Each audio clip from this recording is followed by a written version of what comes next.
Why do you think that people cannot save money? आजकल EMI का access बहुत ज़्यादा आसानी से आ गया है, इसलिए लोग अपनी वॉन्ट्स पे ज़्यादा खर्चा करने लग गए हैं. Purpose of life is not to keep on doing SIPs and die with 100 crore 200 crore 500 crore corpus. अगर आप बहुत मेहनत कर रहे हो और आपको पता है कि आप बहुत ज़्यादा वैल्यू ऐड कर रहे हो कंपनी को, then you must change that company if that's just going to give you growth of 10 to 15%. लोग जो अभी EMI ऑप्शंस चूज कर रहे हैं, क्या वो सही है? अभी एक सोशल मीडिया डेट करके एक रिपोर्ट आई थी. सोशल मीडिया डेट, दिलजीत और कोल्डप्ले के कॉन्सर्ट में जा रहे हैं बट पैसे नहीं है तो उसके लिए लोन ले रहे हैं. Bad liabilities specially Gen Zs are taking up to 12% of their assets. That is a very uncomfortable ratio. लोग कहते हैं कि जो अमीर लोग हैं ना वो अमीर बनते ही रहते हैं और जो गरीब है वो गरीब ही रहता है. So why is it so? Upskill नहीं करते, लाइफस्टाइल इन्फ्लेशन नहीं करते, कैलकुलेटेड रिस्क नहीं लेते. क्या आप मंडे टू संडे आज भी काम करते हो? सैटरडे संडे अपस्किलिंग करते हो? Your choices have made you middle class. लोग रिटायर नहीं हो पाएंगे इंडिया में.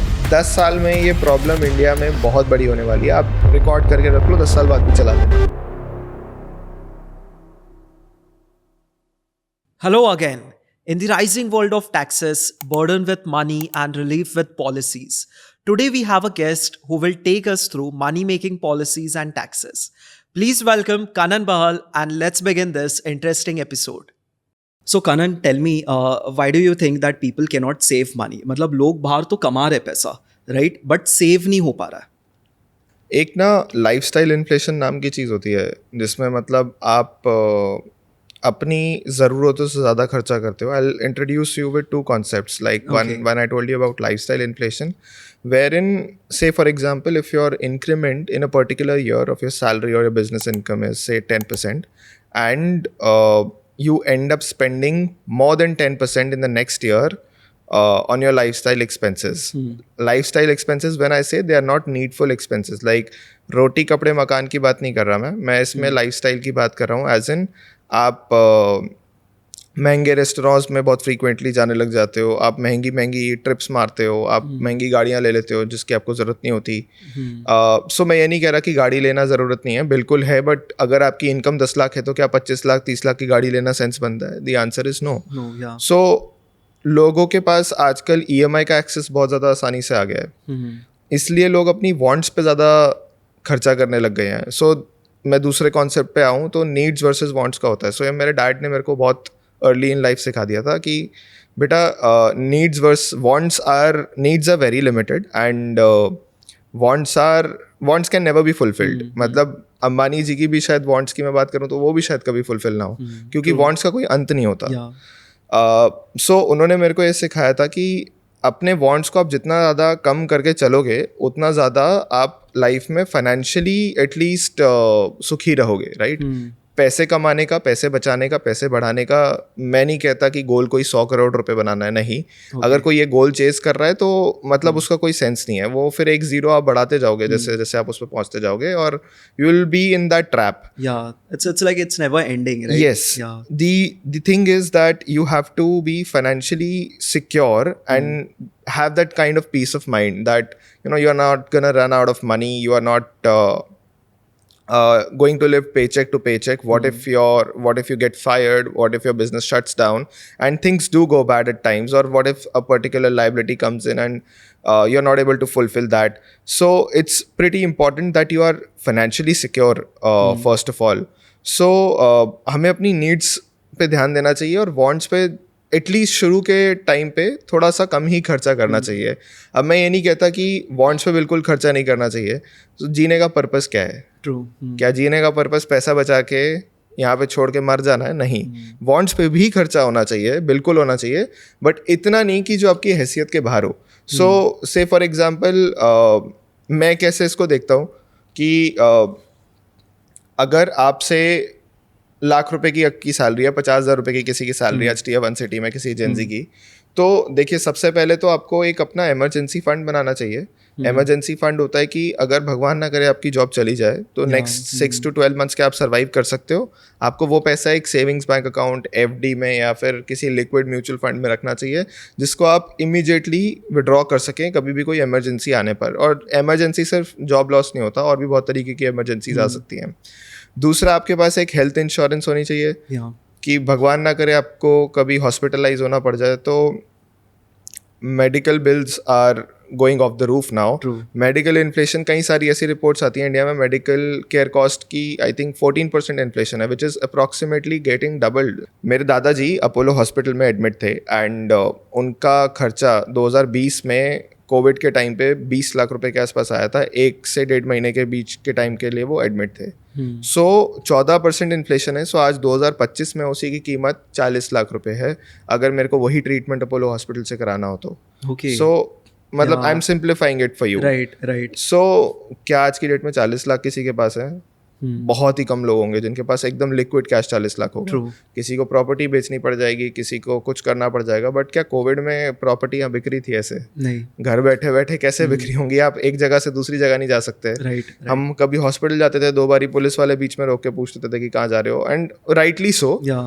because restrictions थे, but we had to go to hospital, so we had to go to the hospital, right? The point being here is that कोई भी health care emergency आए तो उसके लिए आपके पास एक हेल्थ इंश्योरेंस होना चाहिए. और आपके अगर कोई डिपेंडेंट्स हैं, आपके ऊपर कोई लोन है और लाइफ इज़ अनसर्टन, लाइक आज है अगले पल नहीं है, सो we should be covering the financial security of our dependents as well.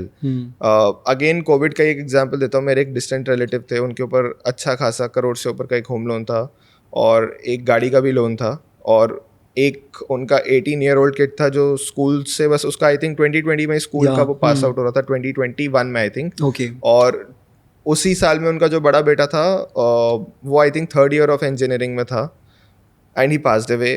COVID was Okay. like that, right? So he left behind those liabilities, and I think so. मतलब बात तो नहीं हुई उसके बाद, but I think उनका घर repossess होने तक Got की it. नौबत पे आ गया था. And जो उनकी वाइफ है जिनकी डेथ हुई, दे आर जो उनकी फैमिली है, उनकी साइड की फैमिली है, they are going to look after their family now.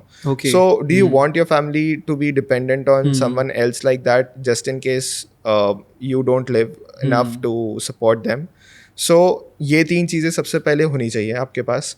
फिर उसके बाद आपको एक इन्वेस्टिंग की हैबिट तो डालनी ही चाहिए. से आपको अगर नहीं समझ आते स्टॉक्स डायरेक्टली, और ऐसा कुछ भी नहीं है, सो ऑनेस्टली किसी को भी बहुत बहुत अमीर बनने के लिए भी ना कोई स्टॉक में इन्वेस्ट करने की जरूरत नहीं है. प्रोफेशनल्स वो चीज़ करते हैं.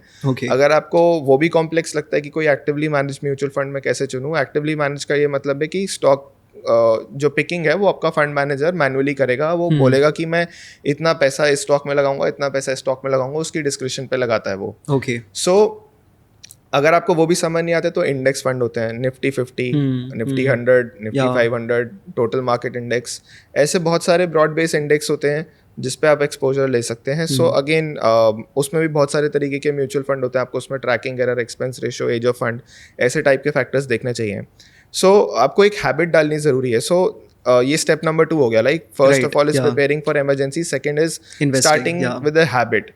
Now I am not saying that सब कुछ तुम इन्वेस्ट करना चालू कर दो, या तो FDs, RDs में, या फिर ऐसे टाइप के इंस्ट्रूमेंट्स में, या डेट म्यूचुअल फंड्स में. नो, सी जब हम यंग होते हैं ना, and I will tell you my own example. मैंने एक 500 रुपये का कोर्स लिया था. Of course I spent around 2 lakh rupees on courses, online Okay. Courses, and 90% of them were useless. अच्छा, But there was just one course which I took on how to write on LinkedIn, etc. It was just worth rupees 500. So that is something which changed my life, right? I used to constantly write on LinkedIn, and my research drew the attention of top people in the BFSI industry, and that's from Nice. where I Yeah. got some work. And that's how the work kept on compounding, and I am where I am today. Of course, I have a long way to travel, and I have not even scratched the surface, but definitely it gave me a very good source of livelihood without having to do any kind of brand collabs and all. Yeah. I don't like doing that. So the purpose, so that's what I'm telling you, right? Just a basic thing of how to write on LinkedIn could Yeah. change trajectories. Then what can, say, a course like how to learn about AI and all of those things can do for you. So you have to eventually navigate as to which course is beneficial for you. And like I told you, 90% of them will be useless, but it's just that 1%, 0.5% That can will change it. change your Yeah, life, right? true. Of course, you have to act on it after that. So invest in upskilling is the point number 3. And then if you're saving enough as per your income, so what is enough? Like you are preparing adequately for your goals, long-term goals, and have in mind that if you keep on upskilling, your income levels are going to increase over the time. So it's not like you have to plan for every goal and save for every goal right from today, and eventually you can also do a step up SIP. So Okay. I'll tell you about that as well later on. But अभी आपको focus करना चाहिए कि एक habit भी build Got कर it. लो और हाँ, साथ साथ में आप हाँ. अपस्किल भी करो. Right. अपस्किलिंग सबसे ज़्यादा इंपॉर्टेंट इसलिए है क्योंकि आप 20 से 35 तक की एज में देखोगे ना, तो आप जो एक्टिव इनकम से अपनी इंक्रीमेंटल ग्रोथ कर सकते हो ना 25, 50, 30% से मतलब अगर मैं 25-30% Yeah, ही मानूं, हाँ. एक्टिव इनकम में ग्रोथ हो सकती है किसी की. कोई सैलरी भी अगर ले रहा हो ना, वो अच्छी अगर किसी कंपनी में जहाँ पे वो बहुत वैल्यू ऐड कर रहा है, उसकी कंपनी उसको देती है इतनी हाइक. अगर मान लो कोई बहुत ही ज़्यादा ऐसी कंपनी है कि आप कितनी भी मेहनत कर रहे हो तब भी आपको 10, 12, 15% देती है, then you can consider changing. Yeah. But अगर आप बहुत मेहनत कर रहे हो और आपको पता है कि आप बहुत ज़्यादा वैल्यू ऐड कर रहे हो कंपनी को, then Company will provide. Yeah, that's true. you must change that company if that's not going Yeah. to give you a growth of 10, just going to give you a growth of 10 to 15%. So मतलब ऐसे आप जो मैं 25% या 30% incremental की बात कर रहा हूँ ना, आपका कितना भी पोर्टफोलियो हो जाए ना, उस पे अगर आप 2, 4, 5% का अल्फा निकाल भी लोगे, अल्फा इज जो इंडेक्स होता है, Yeah. जो आपके इंडेक्स बेसिकली, अगर मैं एकदम ऑडियंस को सिंप्लीफाई करके बताना है, सो आप जो भी स्टॉक्स लेते हो, से फॉर एग्जांपल आप से रिलायंस ही लेते हो, या आप सिर्फ भारती एयरटेल लेते हो, या फिर आप HUL जैसे स्टॉक्स लेते हो, HDFC बैंक जैसे स्टॉक्स लेते हो, these are the large cap stocks, right? Yeah. और अगर आप ऐसे टाइप के स्टॉक्स लेते हो तो आपका बेंचमार्क निफ्टी 50 हो सकता है, which is comprised of the top 50 companies in a simplistic manner of Got the it. country, right? So अगर आप मान लो कुछ भी करके थोड़ा स्मॉल कैप भी ले लो, तो आप स्मॉल कैप इंडेक्स से कंपेयर कर लोगे, उसके स्मॉल कैप इंडेक्स थोड़ा नीचे जाके आपको मिल जाता है. But that's what I am saying. आप 2, 4, 3, 5, 10% भी ऊपर निकाल लोगे, आप कभी भी देखोगे कि आपका जो इंक्रीमेंटल इनकम है ना, एक्टिव इनकम ग्रोथ है, that will far outpace your portfolio growth by this 5%, extra 5%. Got it. और आप क्या आपको 5% को चेज करना है, पहली बात तो उसकी चांस बहुत कम है. They are very Okay. Few people who make money in direct stock picking. FNO की तो मैं बात ही नहीं कर रहा, वो तो करना ही नहीं चाहिए, मतलब हाँ. Very over simplifying for the masses. But अगर मैं सिर्फ इसी की बात करूँ, क्या नाम है, active income versus actively managing your portfolio, बहुत ही कम लोग हैं पहले बात तो जो बना पाएंगे. मैं मान लेता हूँ आप बना भी लोगे, आप होशियार हो, आप बना भी लोगे, फिर भी कितना कमा लोगे? इंडेक्स के ऊपर 5%, 6%, 7%. वो कभी भी आपकी एक्टिव इनकम को at least from your age of 20 to 35 नहीं बीट करेगा. तो आपको एक्टिव इनकम पे फोकस बहुत ज़्यादा करना चाहिए बढ़ाने पे. Okay. See how you can increase your active income. Got it. And then as your active income keeps on growing, then you should focus on investing heavily. Okay. And so अगर आपकी 25-30% से salary बढ़े, Yeah. तो 25-30% से please अपने खर्चे मत बढ़ाना. Okay. खर्चे मैं देखूं, अगर मैं अपने पर्सनल एक्सपेंसेस की भी बात करूं, तो वो शायद 5-7-8% ही बढ़ते हैं साल भर के. Yeah, true. मतलब अगर कुक की कॉस्ट हो, या फिर अगर मैं कहूँ रेंट एस्केलेशन हो, वो टिपिकली 5-10% के बीच में ही रहता है. Yeah. उससे ऊपर नहीं बढ़ता. नहीं बढ़ेगा, राइट? तो क्यों बढ़ाना है उसको? बढ़ाने की कोई जरूरत नहीं है. नीडफुल एक्सपेंसेस की मैं बात कर रहा हूँ, मतलब नीडफुल एक्सपेंसेस इतने ही बढ़ेंगे. वांट्स पे भी आपको खर्चा करना चाहिए. See again, the purpose of life is not to keep on doing SIPs and die with 100 crore, 200 crore, 500 crore corpus. True. No, that is not true. जवानी है, वापस कभी नहीं आने वाली, राइट? सो आपको बिल्कुल घूमना भी चाहिए. आपको एडवेंचर स्पोर्ट अगर पसंद आते हैं तो वो करने चाहिए. गिटार अगर आपको सीखना है तो वो भी करना चाहिए. बिल्कुल अपनी वांट्स पे भी करना चाहिए, बट एकदम गंगो नहीं हो जाना चाहिए Got it. कि आप पेचेक टू पेचेक जी रहे हो, Control आप में कुछ रहना भी चाहिए. सेव Yeah, नहीं yeah. कर रहे, आप कुछ भी अपस्किल नहीं कर रहे. तो वो सारी चीजें आपको ध्यान में रखनी चाहिए, और एक बैलेंस बनाना चाहिए लाइफ में. Okay. So, Kanan, you mentioned about this EMI thing, right, in the beginning. So, EMI पे, do you think कि लोग जो अभी EMI options choose कर रहे हैं, क्या वो सही है अभी choose करना that EMI options? Okay, I'll tell you about this. So, मैं आपको एक रेशियो बताता हूँ. So, हमने 5,000 से ऊपर लोगों का सर्वे किया था. Okay. So, like we collected data with a client and analyzed that and saw that Gen Zs जो है ना, वो बैड लाइबिलिटीज बहुत ले रहे हैं. बैड लाइबिलिटीज क्या है? जो आप कोई भी किसी भी चीज़ के लिए लेते हो, कोई लोन जो अप्रिशिएट नहीं करता वैल्यू में. होम है, वो फिर एक वैल्यू में अप्रिशिएट होता है ओवर टाइम, राइट? अगर मैं बात करूँ एजुकेशन लोन की, तो आप अगर से फॉर एग्जांपल IIM अहमदाबाद जा रहे हो, उसके लिए आप 20 लाख 25 लाख रुपए का लोन ले रहे हो, it's the best thing to do, right? आप ये अगर सोचो कि मेरे पास 25 लाख रुपए नहीं है, मैं लोन नहीं लूंगा, मैं क्यों जाऊँ IIM Ahmedabad, that's a stupidity, right? So education loan, upskilling is still to an extent, not to an extent, but to the best extent possible, I think It's one worth, should leverage, right? Education loan, property loan, or say for example a business loan, all these are good loans if I have to categorize and simplify them. बाकी जो भी आप consumer loan लेते हो, जैसे for example कोई आपने क्या कहते हैं फर्नीचर खरीदने के लिए लोन ले लिया, लोग लेते हैं, मतलब I am surprised. I know there's a brand also जो EMI पे furniture and all वो देता बहुत है। सारे हैं, so there is not one particular brand. So my point is कि यार आपके पास फर्नीचर खरीदने के पैसे नहीं है तो वो आपको फर्नीचर आपका नीड है ही नहीं। ट्रू। आपके पास या तो पैसे होने चाहिए फर्नीचर के खरीदने के, और आपको फर्क नहीं पड़ना चाहिए वो फर्नीचर खरीद के, इतने पैसे होने चाहिए तब तो जाके वो खरीदो। अगर आप 2-2 लाख रुपए के फर्नीचर खरीद रहे हो क्योंकि आपके पास 50,000 रुपए पड़े हैं और आपको 1.5 लाख रुपए की EMI 2 लाख रुपए की EMI लेनी पड़ रही है उस पर, तो वो लोन बनाना पड़ रहा है उस पर, तो नहीं है वो आपकी नीड, नहीं खरीदना चाहिए वो, as simple as that, right? तो ये सारे टाइप के लोन्स जो होते हैं, या फिर मैं कहूँ अगर मतलब एक सोशल मीडिया डेट करके एक रिपोर्ट आई थी मिंट की, social media debt, I will tell you what it is. लोग क्योंकि इंस्टाग्राम पे कूल प्रिटेंड करना है तो वो दिलजीत और कोल्ड प्ले के कॉन्सर्ट्स में जा रहे हैं, बट पैसे नहीं है तो उसके लिए लोन ले रहे हैं। अच्छा, इसके लिए भी लोन मिल रहा है? ऐसे नहीं मिलता कि मतलब सीधा सीधा लोन मिल जाए, बट आप कोई भी चीज परचेज करने जाओ तो उस पर साइड में ऑप्शन नहीं होता कि इसको क्रेडिट कार्ड EMI में कन्वर्ट कर लो, वो चीज है।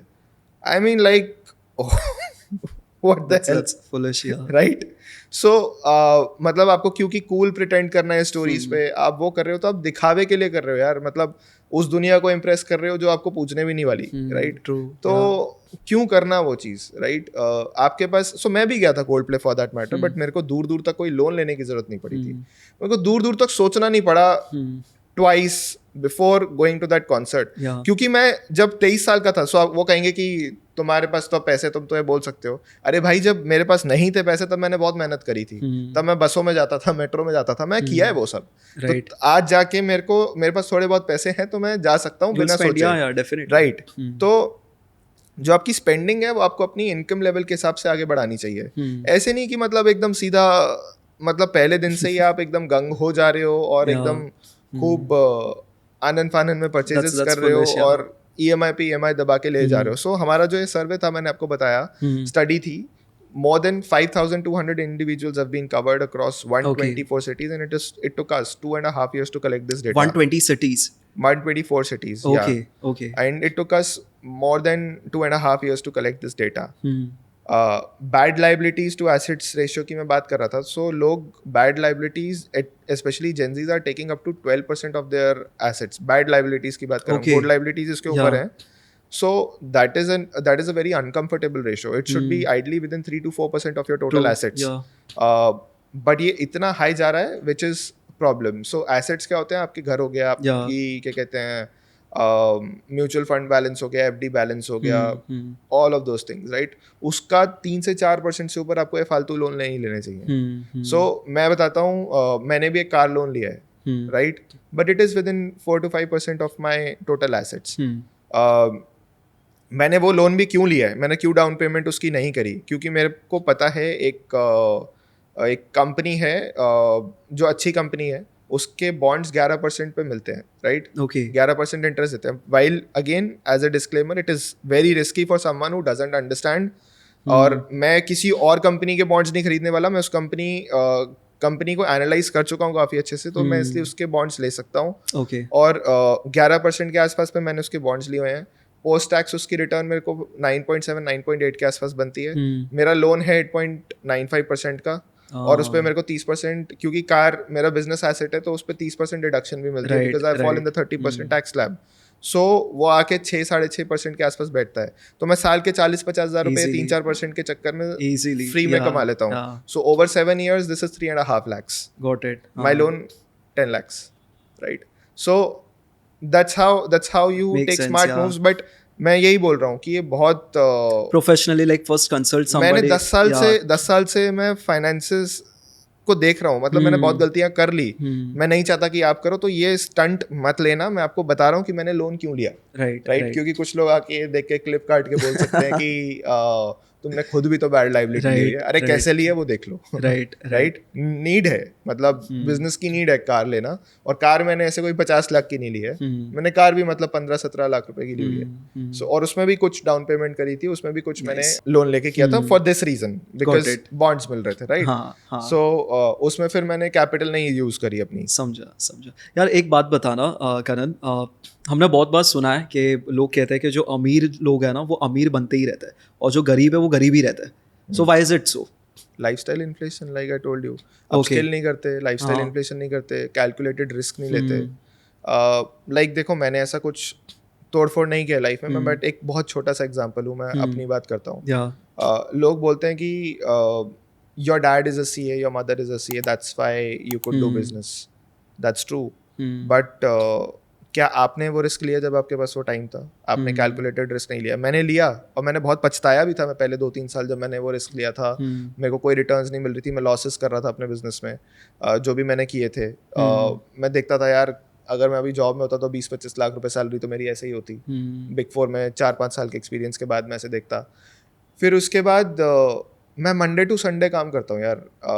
आज भी जैसे सैटरडे, अब इसके बाद भी अब देखोगे मैं टिफिन बॉक्स लेके आया हूँ अपना, ऑफिस जाऊंगा मैं, रात के 2-4 बजे तक बैठूंगा ऑफिस में। कल भी मैं 4 बजे ऑफिस से आया हूँ, 4 बजे ऑफिस से निकला था मैं। Right, and before coming to podcast also you have a brief ना, मीटिंग एक करके ही आए थे हाँ, आप, मेरे को right? ब्रीफ करनी थी कुछ।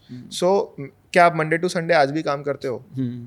सैटरडे संडे अपस्किलिंग करते हो? नहीं करते हो। राइट, तो वो जी जान लगा के आपको काम करना पड़ेगा, तभी जाके कुछ होता है। आजकल मैं जेनजीज को देखता हूँ, वो इतना वर्क लाइफ बैलेंस करते हैं। अरे ठीक है, so I am not against work life balance, but have that clarity, don't crib ever कि मैं गरीब घर में पैदा हुआ था, मैं क्या कहते हैं, मैं मेरे तो सैलरी 10% ही बढ़ती है, या मेरा क्या कहते हैं कुछ भी आगे नहीं बढ़ रहा। अरे आप वैल्यू जितनी प्रोवाइड करोगे उतनी तो दुनिया आपको वापस देगी ना। अगर कोरियंस 84 आवर्स काम करते हैं हफ्ते में, हमारे यहाँ 40 घंटे में भी कितने तो कॉफ़ी ब्रेक्स होते हैं, कितने सुट्टे ब्रेक्स होते हैं यार। तो मतलब मैं जेनजीज का अगर देखता हूँ ना, सो इट्स एब्सोल्युटली फाइन, कोई प्रॉब्लम नहीं है उस चीज़ में। बट आप अगर साइन अप कर रहे हो, अगर आप साइन अप कर रहे हो इसके लिए, तो आपको मुबारक वो चीज़, कोई प्रॉब्लम नहीं है उस चीज़ में। हर किसी की लाइफ चॉइस है।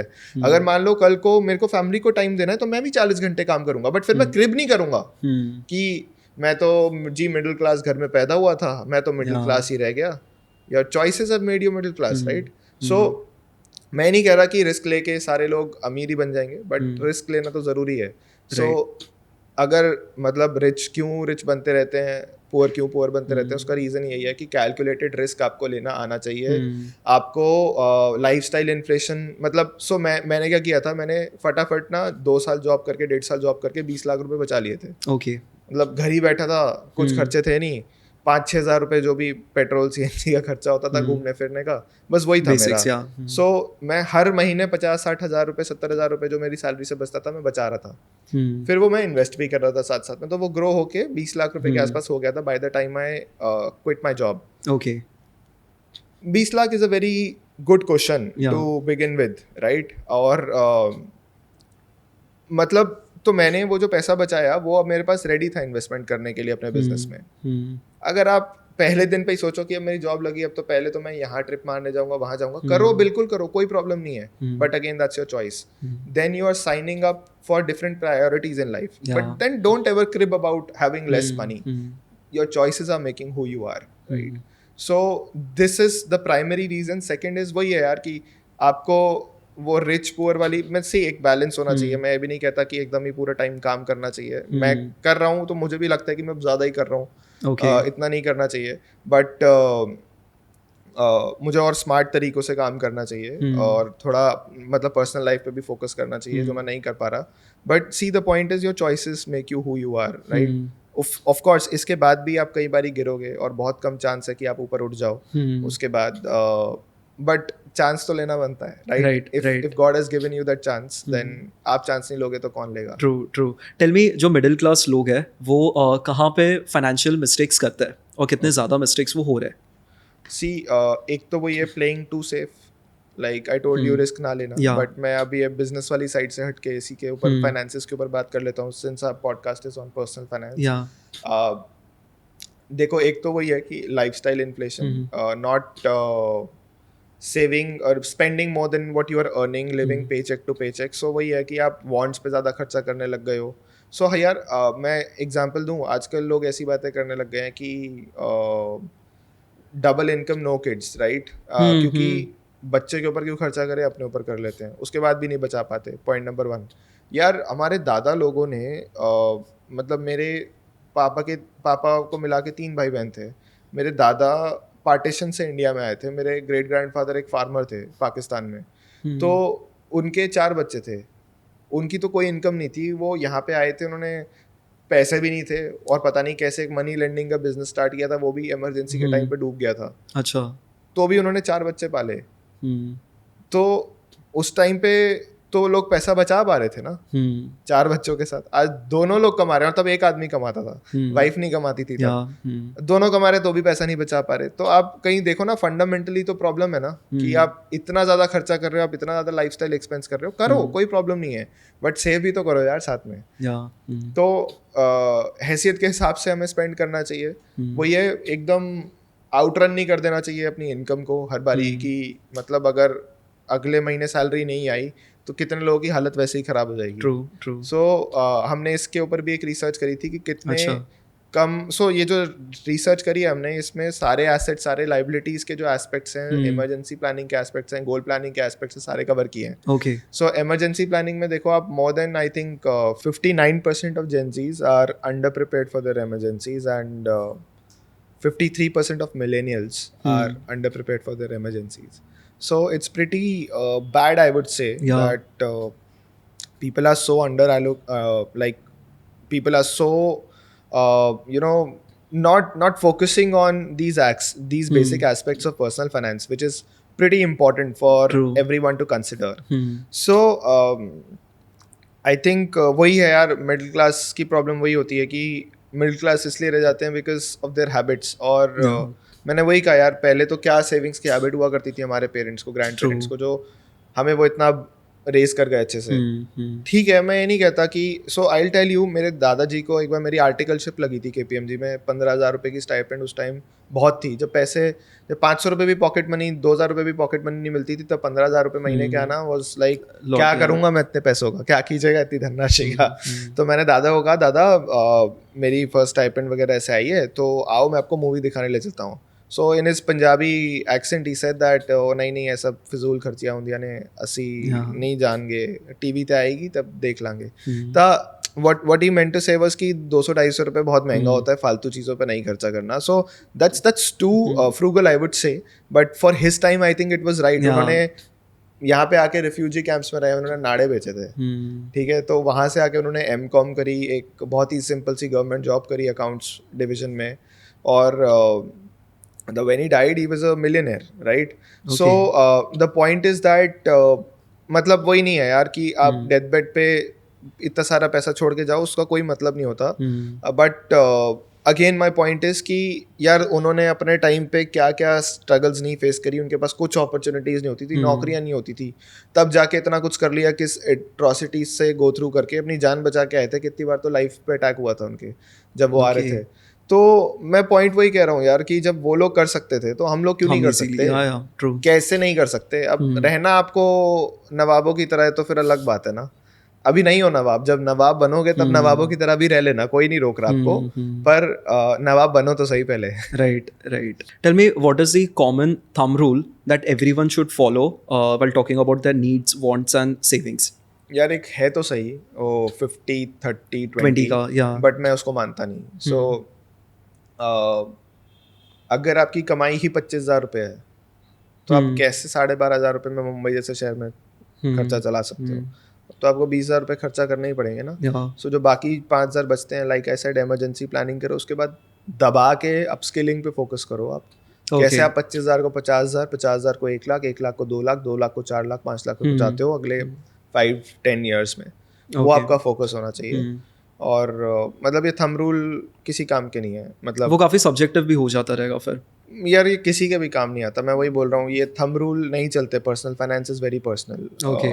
वो किताब में ट्वीट बनाने के लिए, फोटो बनाने के लिए अच्छा है, पर ये पर्सनल लाइफ, मतलब I have been in this industry for quite long to say that नहीं काम आता ये चीज़। Okay, ये बस एंगेजमेंट के लिए अच्छा है लेकिन कंटेंट के लिए अच्छा है, but For personal finance, it's not of use. it's not useful. Yes. Yeah, for example, if I have to add to this, किसी की 1 लाख की सैलरी है, मुंबई में मैं देखता हूँ कि अगर आप फ्रूगली रहो, तो मेरे दोस्त लोग भी जैसे रहते हैं, मैं उतना फ्रूगल नहीं हूँ जितने वो हैं, तो वो 25-30 हज़ार रुपये में अपना सारा खर्चा निकाल लेते हैं। तो अगर 1 लाख सैलरी है तो ज़बरदस्ती 50,000 थोड़ा ना खर्चा करना है। तो क्या मतलब है इस रूल का? कुछ रूल का मतलब नहीं है। Got it. कर लो आप भले ही, और वॉन्ट्स पे 10,000 रुपये, 15,000 रुपये, 20,000 रुपये महीना खर्चा कर लो, कोई प्रॉब्लम नहीं है। बट मैं कैसे बोल दूं कि नीड पे नहीं, ज़बरदस्ती आप ज़्यादा खाना खाओ? नहीं है, इसलिए I said महंगे ना, से it is महंगा very आटा लो। subjective. Yeah. हाँ, it's very subjective, right? Right. सो किसी के लिए रूल काम नहीं करता। Like I think it will make more sense after this example. Right. Tell me, according to you, what are the top like safe ways to save the money? या PPF में पैसा लगा लो, PPF is public provident fund, 7.1% उस पर मिलता है आज की डेट में। Interest rate is fluctuating, but अगर आप ओल्ड रेजीम में ऑप्ट करते हो तो एटीसी में आपको उसकी डिडक्शन भी मिलती है। इसका मतलब कि अगर आपने 1.5 लाख रुपए इन्वेस्ट किया है तो आपकी जो टैक्सेबल इनकम है वो 1.5 लाख रुपए से कम हो जाती है, सबसे पहले तो ये। Okay. फिर उसके बाद वो पैसा 7.1% इंटरेस्ट फ्री, वो टैक्स फ्री है, तो 7.1% पे कोई टैक्स नहीं लगता। आप एफडी में लगाते हो, टैक्स लगता है। Okay. 15 साल तक आप उस पैसे को विड्रॉ नहीं कर सकते unless certain conditions are fulfilled, but वो 15 साल तक कंपाउंड होते होते बहुत बेहतरीन होता है। सो आज की डेट में मैं ओल्ड रिजीम ऑप्ट नहीं करता, मैं न्यू ही करता हूँ, बट फिर भी मैं पीपीएफ में पैसा डालता हूँ। क्या है, कोई बहुत बड़ी अमाउंट तो है नहीं, मतलब ऑफ कोर्स पहले भी थी, पहले जब बड़ी अमाउंट थी तब भी डालता था मैं, not for tax break but for एक हैबिट होती है सेविंग की। सो से बाय द टाइम, मतलब आई थिंक जब 15 साल निकल जाएंगे तब 22-25 लाख रुपए होंगे उसमें। सो एक और सेविंग जिसकी तरफ मैं हाथ नहीं लगा रहा। हो सकता है कि कोई मेरा कभी दिमाग फिर जाए और कभी मैं कुछ बहुत ज़्यादा ग्रीड में फंस जाऊं, तो मैं अपना सारा म्यूचुअल फंड बैलेंस तो हटा के डाल सकता हूँ, बट कम से कम मेरे पास वो 22-25 लाख रुपए तो 15 साल के बाद होंगे। भले ही उसकी कीमत बहुत कम होगी, बट फिर भी कुछ तो होगा। Something is having something is better than having nothing, right? तो वो चीज़ है। फिर उसके बाद ईपीएफ आता है। अगर आप जॉब करते हैं तो, और आपको अगर बहुत ज़्यादा इमीडिएट पैसों की ज़रूरत नहीं है, आपको रिटायरमेंट की, मैं रिटायरमेंट प्रॉब्लम पे आता हूँ, तो आप ईपीएफ में अपना पैसा ज़्यादा लगा सकते हैं। 8.25% आई थिंक अभी इंटरेस्ट रेट। Okay. अगेन अगर आप लगाते हैं अपना, मतलब खुद का कंट्रीब्यूशन करते हैं या एम्प्लॉयर कंट्रीब्यूशन होता है, तो वो एग्जेम्प्ट होता है, टैक्स एग्जेम्प्ट होता है, और अपने कंट्रीब्यूशन पे आपको एटीसी की डिडक्शन भी मिलती है, राइट? ओल्ड रिजीम में, न्यू रिजीम में नहीं मिलती, बट न्यू रिजीम में भी एम्प्लॉयर कंट्रीब्यूशन जो होता है वो 14% up to your basic salary, 12% up to 12% of your basic salary is exempt. ये कॉम्प्लेक्स हो जाएगा थोड़ा, मैं बस आपको ब्रीफ कर रहा हूँ, राइट, समझाना।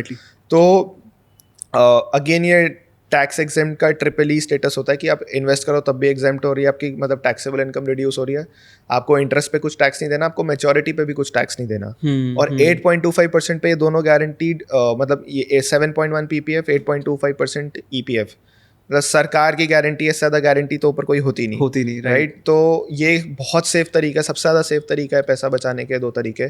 फिर उसके बाद एनपीएस आता है, नेशनल पेंशन स्कीम। उसमें आप अपने हिसाब से इक्विटी का भी कुछ एक्सपोजर ले सकते हैं, डेट, गवर्नमेंट डेट का भी। गवर्नमेंट डेट मेरा मतलब है कि आप सरकार के बॉन्ड्स में भी पैसा लगा सकते हैं, कंपनीज के, रिलायंस, अंबानी, अडानी, जिसके भी बॉन्ड्स में आपको पैसा लगाना है आप लगा सकते हैं। मतलब of course that choice is not on you, that is on the fund manager.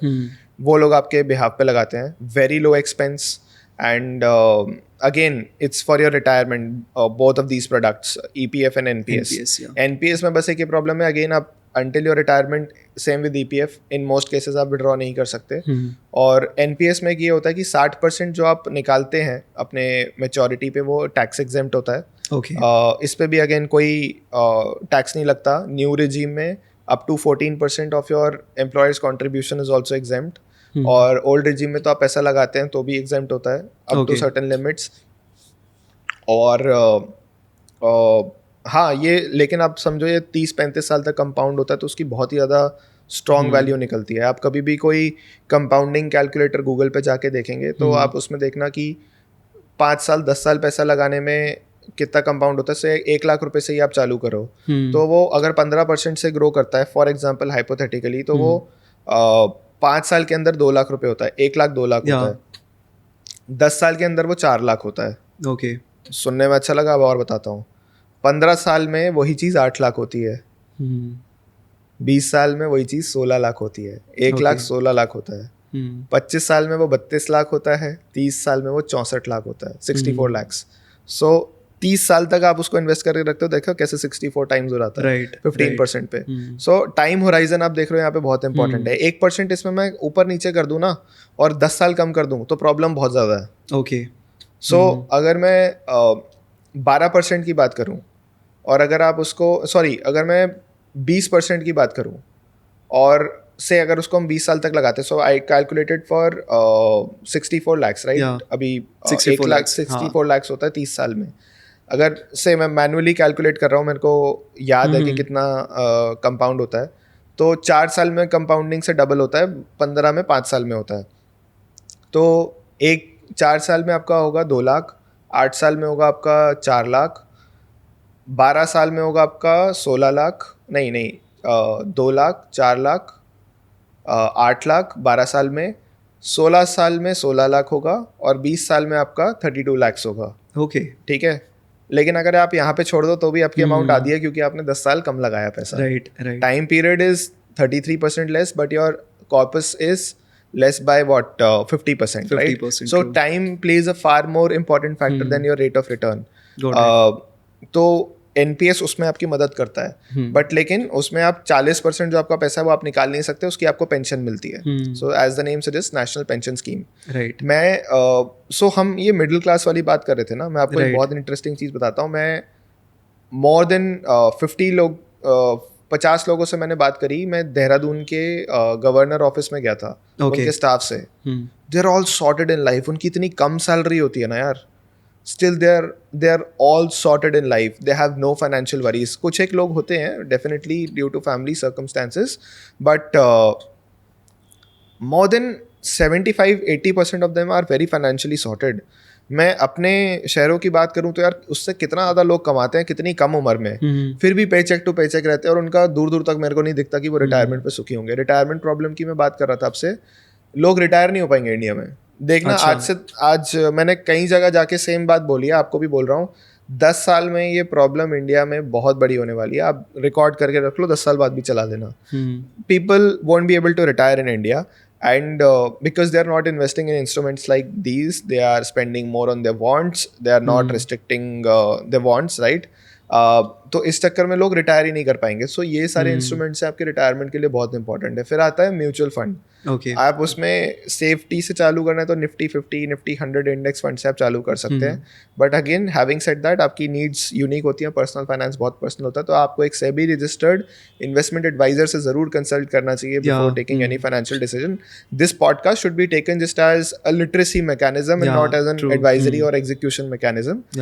मैं कोई सेबी रजिस्टर्ड इन्वेस्टमेंट एडवाइजर नहीं हूँ, बट मैं काम करता हूँ इनके साथ and I find a lot of value in their work and I myself take consultation from a SEBI registered investment advisor. Nice. So Kanan, let's talk about this traditional investment method जो काफ़ी पीढ़ियों और पीढ़ियों से चलते आ रहा है। That is one is, तो एक LIC इन्वेस्टमेंट हो गया, दूसरा हो गया गोल्ड में इन्वेस्ट करना। So what's your take on that?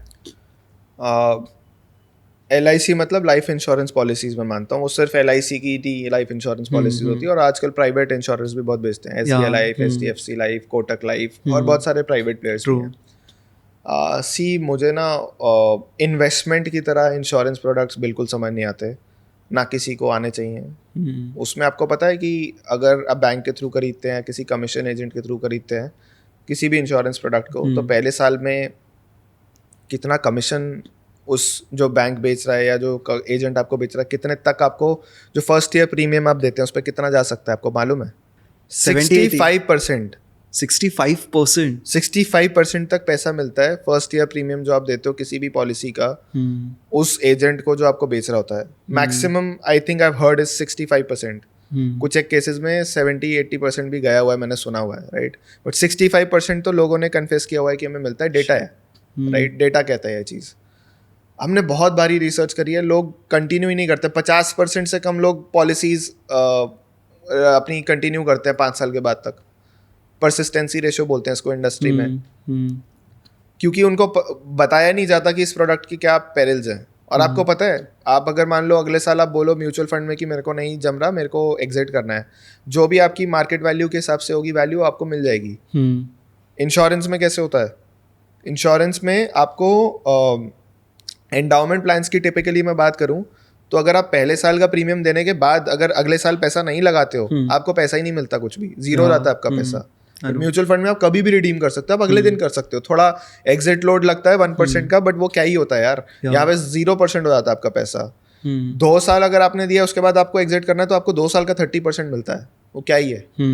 सो एक आंटी मेरे पास आई थी, वो कहती कि बेटा मेरे को ना बैंक आरएम ने ये बोल के बेच दिया कि ये लिक्विड रहेगा आपका पैसा, आपको एक ही बार पैसा लगाना है, आपको बार बार पैसा लगाने की जरूरत नहीं है। वो जीवन भर की उन्होंने कमाई अपनी उसमें लगा दी थी, and she was a single mother. 30 साल तक उन्होंने 5-7 लाख रुपए बचाए थे गवर्नमेंट जॉब में काम करते करते बड़ी मेहनत से। और उनको ये बोला गया कि आपको सिर्फ एक बारी ही ये पैसा देना है, आपको हर साल नहीं देना। और वो पॉलिसी थी एंडाउमेंट पॉलिसी, जिसमें उनको अगले साल पता चला उनको तो हर साल 5-7 लाख रुपए देना है। वो कहाँ से ला के देंगी? ट्रू, कहाँ से ला के देंगी वो उतना पैसा? तो उनका पैसा डूब गया। मैंने कहा अच्छा आप एक और साल पे कर दो। एक और साल पे करने में मतलब 5-7 लाख रुपए और देने हैं। लेकिन मान लो अगर 10 लाख दिए उन्होंने टोटल 2 साल में, तो उनको 3 लाख मिलेगा। तो अगले साल 5 लाख रुपए एक्स्ट्रा देके क्या फायदा? 2 लाख रुपए का नुकसान करना है, नहीं ना? राइट। सो एंडाउमेंट पॉलिसीज इस तरीके की होती है, आपको बेच दिया जाता है। एफडी बोल के कितने लोगों को बेचा गया है, ऐसी पॉलिसीज कितने सारे बैंक्स बेच देते हैं। ऐसे ही आपको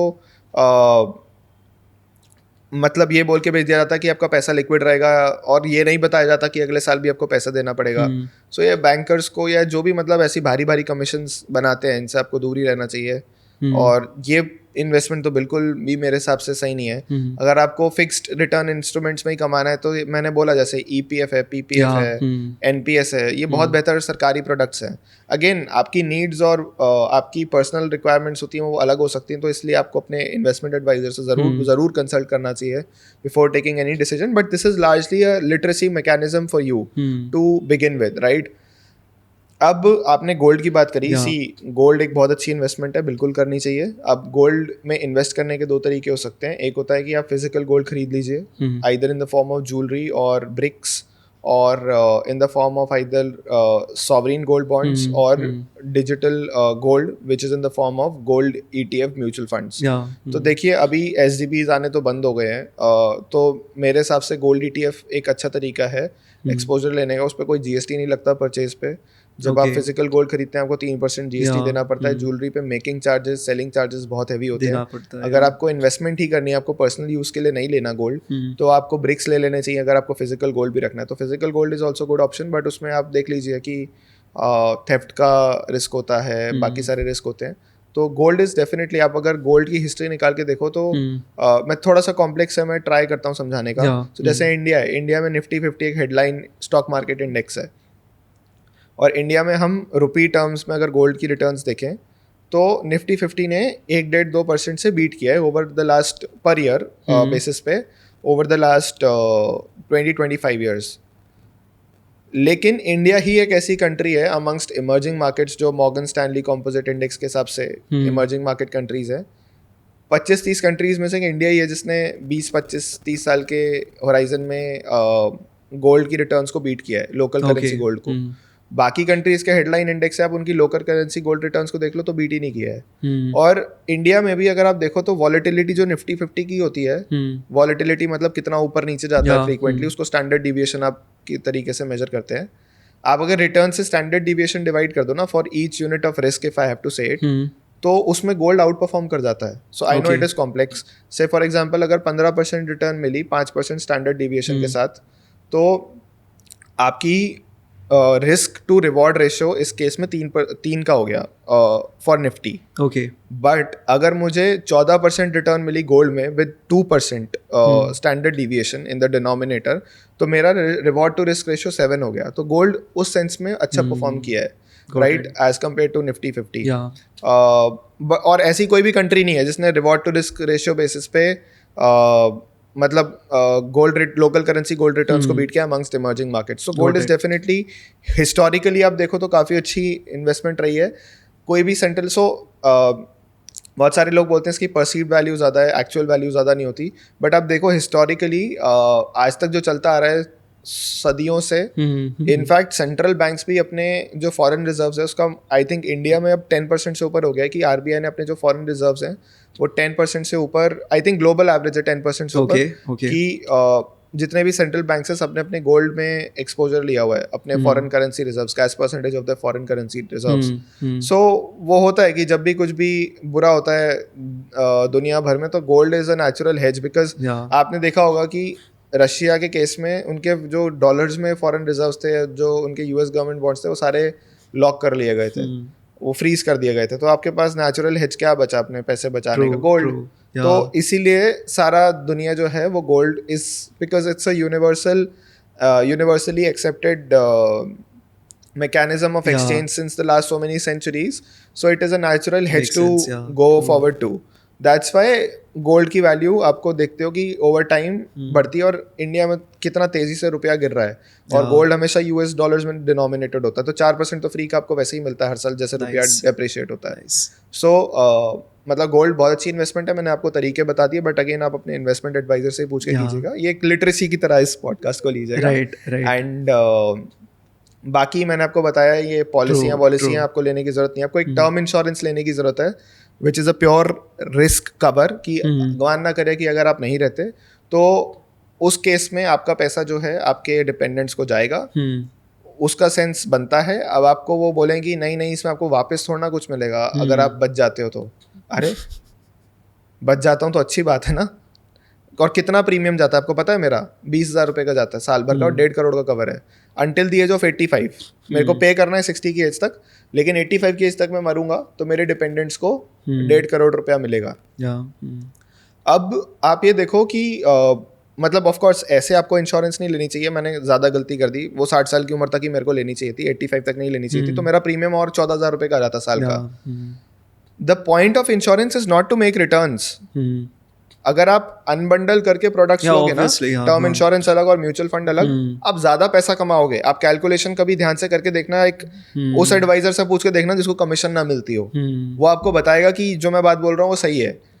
आप वैसे करके लोगे ना तो आप ज्यादा रिटर्न्स कमाओगे, rather than अगर आप यूलिप के थ्रू लेते हो या आप एंडाउमेंट प्लान्स के थ्रू लेते हो तो उसमें उतनी रिटर्न नहीं बनती, उसमें खर्चे ही इतने ज्यादा होते हैं. And like I told you about the restrictions, mutual fund कितना फ्लेक्सिबल है, ये नहीं है. cool. तो एक प्योर रिस्क कवर होना चाहिए आपके पास. इसमें वो अलग होना चाहिए, और यही टाइप की इंश्योरेंस आपके पास होनी चाहिए. हेल्थ, टर्म में प्योर रिस्क कवर. इसमें कुछ भी रिटर्न की जहाँ पे बात आएगी ना, जो भी आपको रिटर्न देने की बात कर रहा है, अगर आपकी वो बुद्धि कह रही है कि नहीं मेरे को कुछ वापस नहीं मिल रहा, तो you are signing up for trouble. And that's why these companies have been able to charge more money from you these last years. Like I told you, 65% of first year premium. Does it make sense? Not at all. Yeah. As simple as that. Good. So what is that one advice you want to give to our audience, maybe especially the younger audience, related to finance? I think बहुत अच्छी अभी पीछे बहुत ज़्यादा ज्ञान दिया मैंने. And यही ज्ञान है. See I know it sounds boring, और मुझे पता है कि इस पे व्यूज़ नहीं आते, बट सही एडवाइस यही है कि इमरजेंसी पे प्लान करो, अपस्किलिंग पे फोकस करो, और लाइफस्टाइल इन्फ्लेशन उतना ज़्यादा इंक्रीज मत करो जितनी आपकी सैलरी नहीं बढ़ रही, राइट? एटलीस्ट उतना तो आप ध्यान रखो. कर सकते हैं. There are no thumb rules. Personal finance is very personal. और मतलब कभी भी आपको बहुत ज़्यादा रिटर्न्स दिखने वाला कोई प्रोडक्ट दिख रहा हो तो प्लीज़ उसमें इन्वेस्ट मत कीजिएगा. वो लार्जली फ्रॉड्स ही होते हैं. आप एक हमेशा इन्वेस्टमेंट एडवाइजर से एडवाइस लीजिएगा, बैंकर्स वगैरह से मत लीजिएगा. ये लोग गलत प्रोडक्ट आपको बेच जाते हैं, झूठ बोल के चले जाते हैं आपसे, कहीं और साइन लेते हैं, कहीं और इन्वेस्ट करवा देते हैं. बहुत ज़्यादा रैम्पेंट मिस सेलिंग चल रही है आजकल इंडस्ट्री में. तो बैंकर से एडवाइस मत लीजिएगा, आप एक सेबी रजिस्टर्ड इन्वेस्टमेंट एडवाइजर से लीजिएगा, वो ज़्यादा बेनिफिशियल है. एंड लार्जली तो यार यही बोरिंग Nice. मंत्र है, बट अगर कोई इसको No, no, 30 it's साल not at तक all. बोरिंग रह के फील करके कर ले तो I am sure they will be financially sorted for life. Good, good, good. Cool, cool. Thank you so much, Kanan, for coming here. Any time, it was a pleasure speaking with you. Thank you. आज तो बहुत कुछ जानने को मिल गया. I surely got to know a lot in finance today. कैसा लगा? Let us know in the comments below so we can bring relatable content for you. Until then, you know the drill. Like, share and subscribe to our channel Witty and Wise.